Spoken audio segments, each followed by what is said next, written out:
Hi everyone, my name is Charlie and I come to you 19 days into December to talk about the books that I read in November.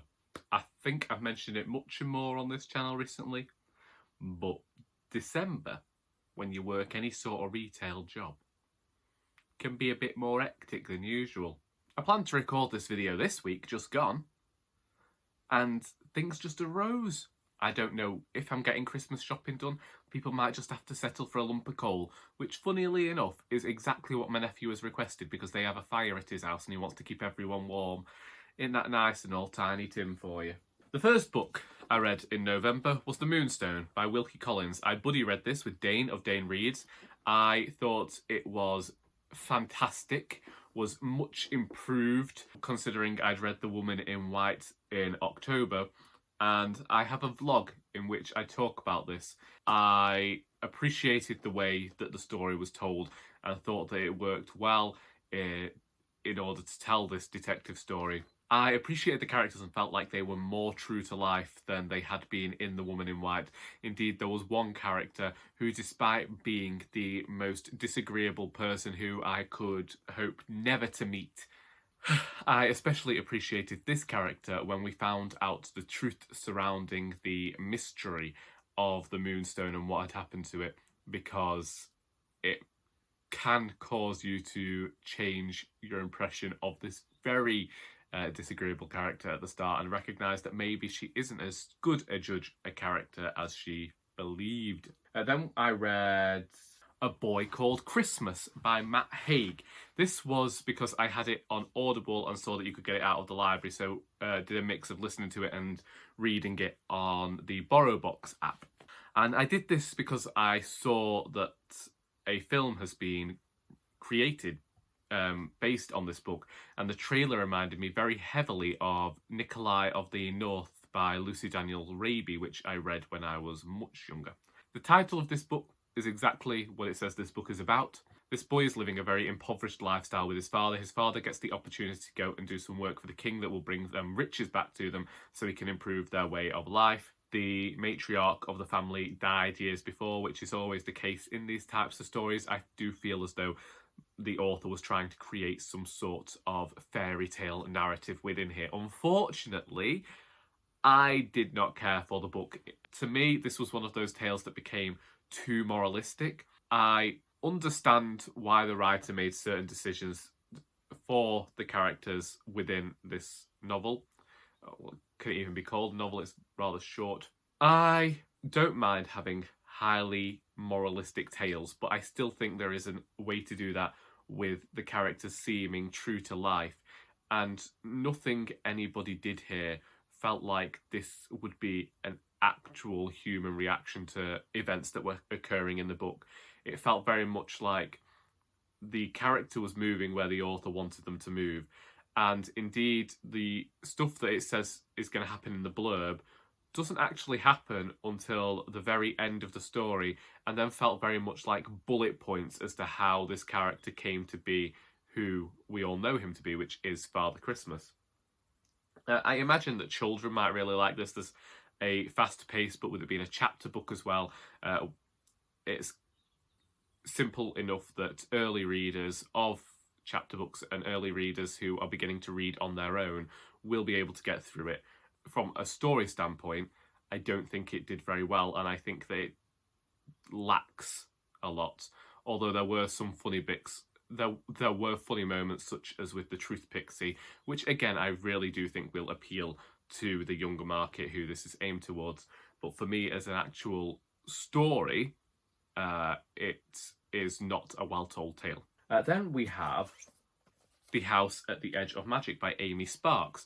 Now this follows the character of Nine, who is a pickpocket, and she gets tasked with going and stealing stuff and taking it back to wherever she lives. This was very much, for me, a bit like a Oliver Twist returning to Fagin, so maybe less Oliver and the other guy, the Artful Dodger. She steals this ornament from a purse, and when it ends up opening out, it opens out into this house, and she ends up cursed the same way as the people in the house are, and she is given, I believe, is it 24 hours?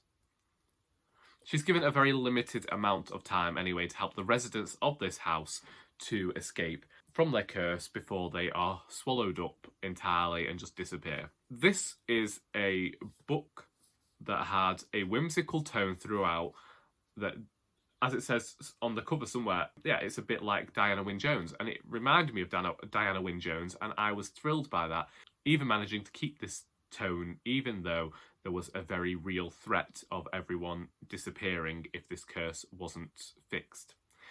I appreciated seeing this character of 9 who has grown up unable to show feelings because she's been shown that feelings are weakness, so she is unable to reveal when she actually likes a person because she's worried about what that will mean to her and what will be taken away from her. We are seeing a cast of characters who don't necessarily work well with each other, but they have to work together somewhat to try and fix this. And I thought it was brilliant. I read it in one sitting one morning, and it reminded me of what I really like about middle grade fiction. When I go to middle grade fiction, I'm really looking for adventure or magical tales, which are going to remind me of what I liked when I was younger.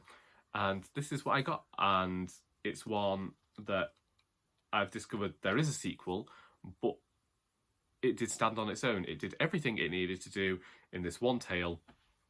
And I was thrilled by it. I was thrilled by the characters because, unlike A Boy Called Christmas, we're not searching for incredibly moralistic tales here. And these characters do wrong, and the reader knows that they're doing wrong and is able to accept that the character's behaviour might not necessarily be correct, but we're also able to figure out exactly what the character's gone through to think, well, I know why you're doing this behaviour. You know, I know why you're behaving like this, and I can still be behind you as a protagonist. And I think that that's something that writers would do well to remember when creating characters, because with, just to compare A Boy Called Christmas to this, with A Boy Called Christmas, we ended up with a Mary Sue of a protagonist who could do no wrong, would do no wrong, and even when harm was being done to them, still just accepted it. Even when they should have been feeling incredibly palpable grief over something that happens within A Boy Called Christmas, they don't, because the writer wants them to get to the next scene and continue to be this fuzzy, wuzzy character. Whereas here, the characters are allowed to do bad things. They're allowed to not be the best person that they are, because I think at the heart of it, the writer recognised, oh wait, my characters are children. They are going to behave differently to adults. They aren't going to have all of the knowledge as of an adult in moving forward in life. But also, it's whimsical, it's magical. There is a anthropomorphic spoon who wears a kilt. There isn't any need for complicated world building. We don't need to know much about the magic system or anything. We just need a few simple things to get us through the story, and that's what the writer does. She gives us the knowledge that we need to get through this one tale, and if we want to join her on for any of the later tales, she also gives us the means to do that as well. And I was very happy about that and felt like I was in the hands of a skilled writer. Next, we had The Strangeworlds Travel Agency by L.D. Lapinski. So I forgot I owned this book, which was why I read The House at the Edge of Magic as well. I found a load of books on my bookcase that I'd forgotten that I'd bought back in March. And this is one that I've been meaning to read for a while because my friend Lily sends me recommendations of middle grade fiction because everybody is trying to get me to finish writing my own middle grade book.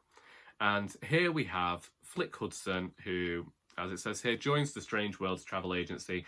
Basically, there's stuff that glitters, and you can go through these suitcases and ends up in different worlds, but certain things are going wrong in some of the worlds.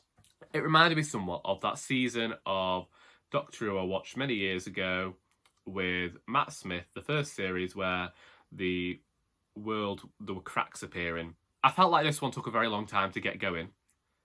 It felt like we had 200 pages of world building and then about 150 to get through the rest of the story where there was any sort of visible threat. But at the same time, I liked the time we spent getting to know the characters, and I feel like we needed the world building to get into the tale, and then the later books in the series are going to be more of the adventure that we got to see in the latter half of this. Also, we're hit with the idea that the person who's currently in charge of the travel agency is looking for their father who has gone missing.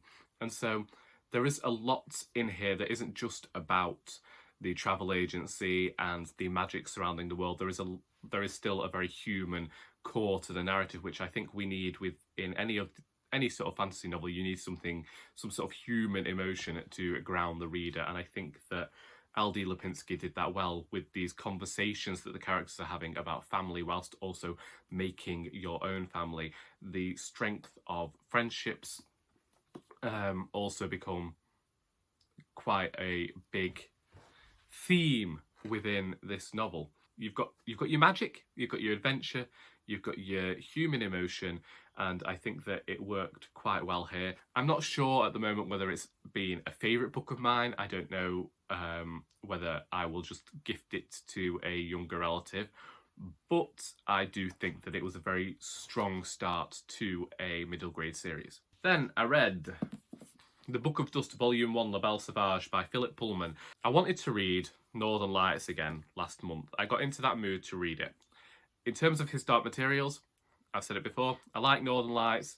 I don't care for the other two books, but I've gone back and read Northern Lights many times because I am a fan of that one. But my library didn't have that one. I couldn't find it, so I went with the one that I had on my shelf, which was The Book of Dust Volume 1, La Belle Sauvage, and I am happy to be returning this to the charity shop. It was an all-out disappointment. I know that when this book came out, it had its fans, but I felt like it was too slow and meandering, and that nothing actually happened to warrant this tale. Because we know what becomes of Lyra thanks to his Dark Materials books. Therefore, having a almost 600-page tome to show us how this character came to be at Jordan College didn't sit well with me. Because we are kept in the dark about everything that's happening, I feel like Philip Pullman expects his readers to have read his Dark Materials to want to read this one. And I feel like that shouldn't have been necessary. I feel like I should have got all the answers that I needed from this book. We know why Lyra's parents aren't able to have her from reading his Dark Materials. So whilst it was interesting to get to see the scandal surrounding them and their relationship in this book, I felt like it was unnecessary information. We didn't need that. We don't need to know the whys and wherefores of their life because we know what happened. And maybe that's okay. You know, maybe somebody who's a really big fan of the series was great, you know, was thrilled to see that scandal. But I wasn't. And I just felt like nothing really happened within these 600 pages apart from this guy goes round on this boat and gets involved in some sorts of mysteries where there's a bit of spying and secrecy going on within the church, and seeing how much control the church had over people at the time. Oh, the League of St. Alexander. Yes, the League of St. Alexander was very much an allegory for cancel culture here for me. And I just thought, to me, this was another sign of a writer perhaps thinking too much of their own importance. And I just didn't like it. Then I read The Little Virtues by Natalia Ginzberg, which is 10 essays from, I believe, about 30 years of this Italian writer's career. And I saw this mentioned by Ben Green, who has recently changed his channel, and I'll leave a link somewhere. When I saw this book mentioned, I recalled having read it at university. Not the entire book, but certain portions that one of our tutors gave to us. And I decided to go back and read it, and I was thrilled at the essays here. What I appreciated within Ginzberg's essays is her ability to capture humanity and getting to see how she perceives the world. I think that getting to see somebody else's perception of the world can make you think about the way you perceive things.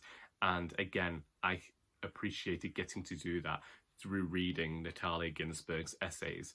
I would be grateful to reread this, revisit this, and also wanted to share this with everybody. You can definitely see a progression within her writing, getting these essays from over 30 years. You can also see somehow her thoughts may have changed. And I think that you also need to go into this with some context towards her life. I did end up reading Wikipedia articles and online biographies of the writer afterwards, just so that I could kind of just so that I could figure out exactly what Ginzberg was getting at within this. But the essays are just well told and brilliant, and that's really all I can think to say about that. Then I read Serpentine by Philip Pullman. It took me about 20 minutes. I can't remember what it was about, but I think Lyra goes north and we get to see how she and Pan have become the people that they are for the next book in the Book of Dusk series. But after hearing people's thoughts on it, I just decided, scrap it, I won't be reading anymore. Then I read The Mystery of the Blue Train by Agatha Christie, which I have recorded a vlog of. I keep saying this. The vlog will appear once I've read Miss Marple's final mysteries. Okay? The Mystery of the Blue Train. So there's this Heart of Fire, and it gets bought, and this man decides to give it to his daughter. He says to his daughter, do you know what, love? You take this down to the bank and put it away. But she doesn't do that. She ends up murdered. This was one of Agatha Christie's earlier books, released in 1928, and is another one set on a train, with Poirot as the main detective. I like this one for a different reason than I've liked the other Agatha Christie's, in that it felt more of a crime noir thriller, which I don't really think became a big thing for about 20-30 years after its publication, but it felt like there was more subterfuge and spying and international stuff going on than I expect from Agatha Christie. I think everyone reads these books and thinks, oh, we're going to be in a quaint old country mansion, and that wasn't the case here. And I really appreciated that. I appreciated the almost international tone to the tale, which I suppose you always get with Hercule Poirot if you're English. I prefer Agatha Christie's earlier works. I've said there's a time in the 1960s where I'm a bit iffy on her writing, where it feels like she's just going over old ground. But here, I think she's not at her strongest. She gets there a few years later. She gives you clues, she gives you your red herrings, and she's just reliable. And for me, this was one of the stronger ones. Do I remember? Well, anyway, you'll get to see me full thoughts in that vlog because I did record it. And then we have Five Little Pigs by Agatha Christie, and this became one of my new favourites. Caroline Crail was convicted of murdering her husband, but she says she didn't do it many years after her death to her daughter. And her daughter's been brought up in Canada and just wants answers. And so Poirot ends up going back into the investigation that's happened 16 years prior to the events of this book. And he gets all the suspects back together again, and he goes about solving the crime. How does Agatha Christie write this book? She writes it in a very similar fashion to Wilkie Collins with the Moonstone, in that we get each person's perspective of what happened that day. And so you get to see certain aspects repeated, but they might be repeated in a different order, so you've got to catch them. There might be something very particular that wasn't so particular in a previous scene. Why is this important to that person? How could this person have seen such and such a thing? It was just great in its telling. I was very invested in the tale and wanted to just sit down and get it all done. It was much more enthralling to read, but also did it in a literary tone that I have never expected from Agatha Christie. Usually I always find it somewhat like a radio play, especially in the later works that I don't necessarily like, where you could just take them, put them on the radio, and line by line it would work in the exact same fashion. But here there was something literary. There was time taken over the sentences. There was some beautiful prose in here that I very much liked. And I just thought this one was an astounding piece of detective fiction, which I had come to think I wouldn't get to see from Christie again. So because of that, I was extremely pleased. And then I read The Christmasaurus by Tom Fletcher. So there's this lad, and all he wants for Christmas... So this boy, what's his name? I don't know his name. So this boy is called William Trundle, and is in a wheelchair, and his mother's dead after an accident that happened years ago. And his father really likes Christmas. William starts getting bullied at school. William really wants a dinosaur for Christmas. Basically, Father Christmas has a dinosaur egg. He ends up creating the Christmasaurus. Father Christmas designs a dinosaur toy based on Christmasaurus. Christmasaurus really likes Christmas toy. Christmasaurus stows away on Father Christmas's sleigh. Adventure ensues. In the beginning, I thought that this was too young. I got this book to read with my nephew, but my nephew's gone off reading, so I thought that I'd try and read it myself and convince him to have a go. But it wasn't to be.